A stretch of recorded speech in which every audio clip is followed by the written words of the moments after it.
Alright everyone, welcome back.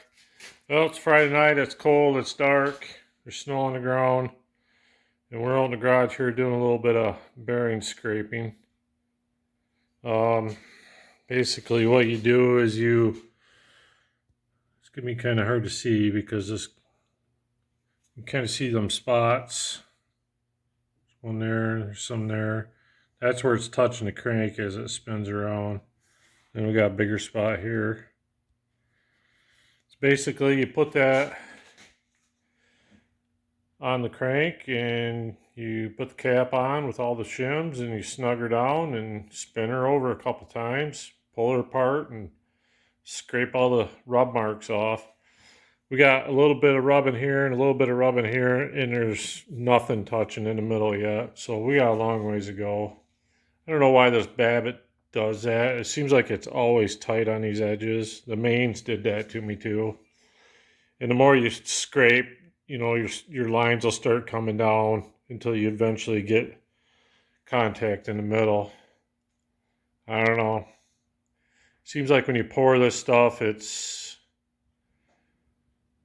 would think it would hold its dimension, but it seems like it shrinks a little bit, if that's the right word.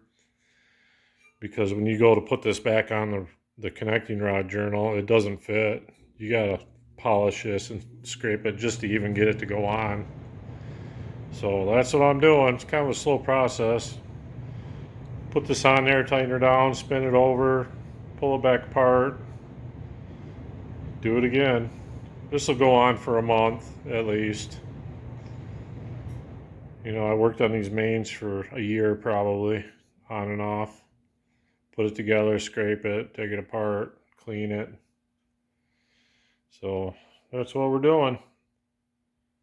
I got the old bearing still in the cap. I haven't done nothing with that yet. I'm using that as a guide, kinda. That is kind of aligning the rod and where it needs to be on the pen journal. So that's it. Scrape, clean, bolt, turn, do it all over. I made a little tool here got a couple holes in the end of my crankshaft, and I had this about 3.5 foot long piece of aluminum. So I bolted that on the end so I can spin the crank, because I don't have flywheels on it yet.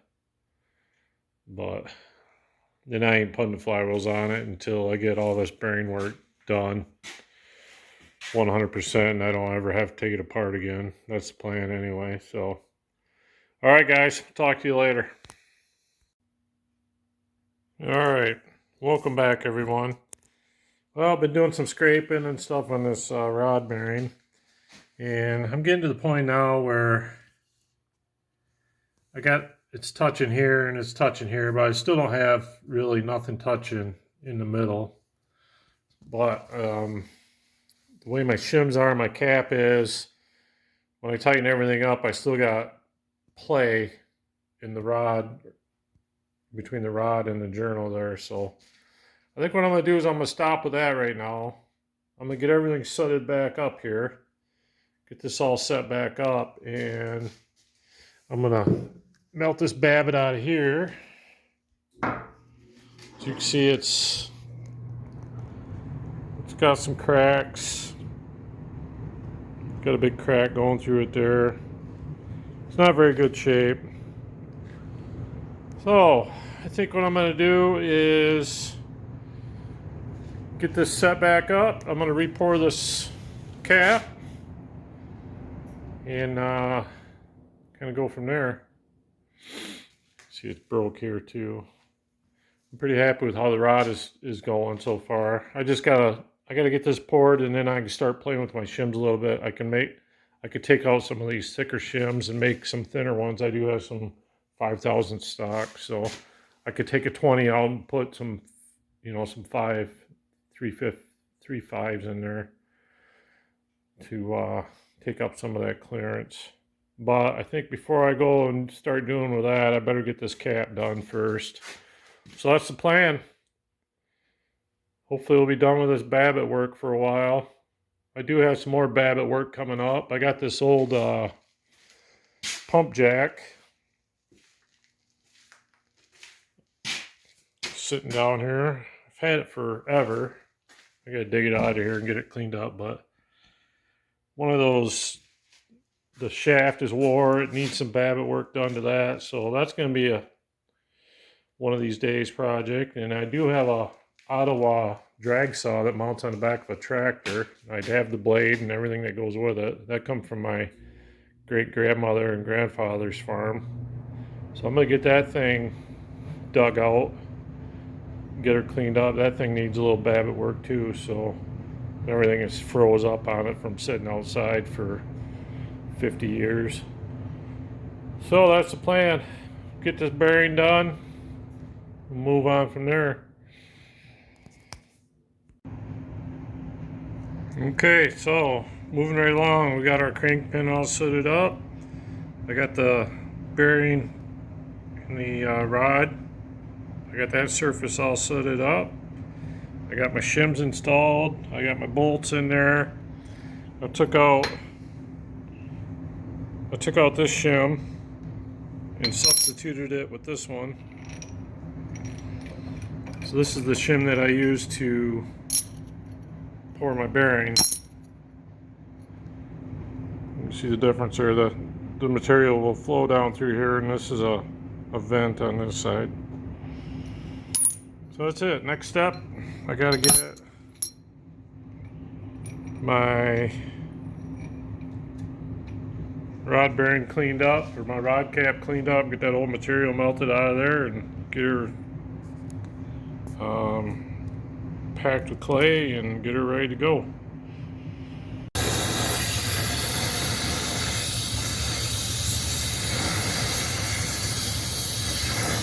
Well, we're just using the torch here. We're going to melt all this old babbitt out of this rod cap. Just using, I got an old tin bread pan here. I got the cap sitting up on, so it comes out pretty easy. It's not no extreme temperature to melt it out of there. So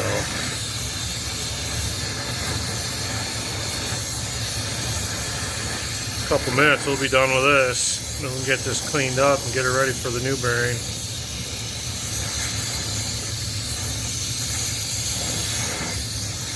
Just trying to make sure I catch it all, because babbitt's very expensive, and if you can melt it and reuse it and save yourself a bunch of money, you're better off to do that, because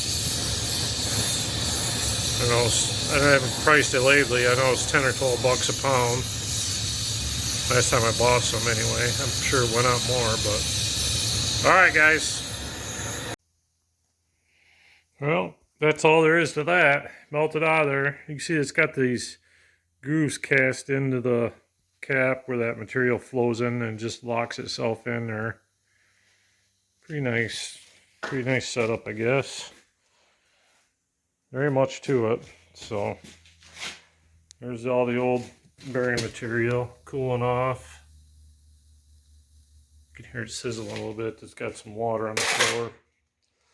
Anyway, I'm going to hit this with a wire brush, get her shined up and cleaned up real nice. And then we'll get this set up on the crank. The only thing you want to make sure that this is centered up and down on the crank pin when you tighten it up. And you also want to make sure that this gap on both sides is equal. There's really not much else you can do. Center it up and down and kind of eyeball, or measure the gap left and right. Lock her down. That way you got an even amount of material, because there's material that's going to be poured out to here on both sides. You don't want it super thin on this side and super thick on this side. I guess that's all I'm trying to say. Alrighty, well, I'm going to keep picking away at this. If I don't get back to you guys, wish everybody a Merry Christmas and a Happy New Year, and I'm sure I'll be talking to you before then, though. Talk to you later.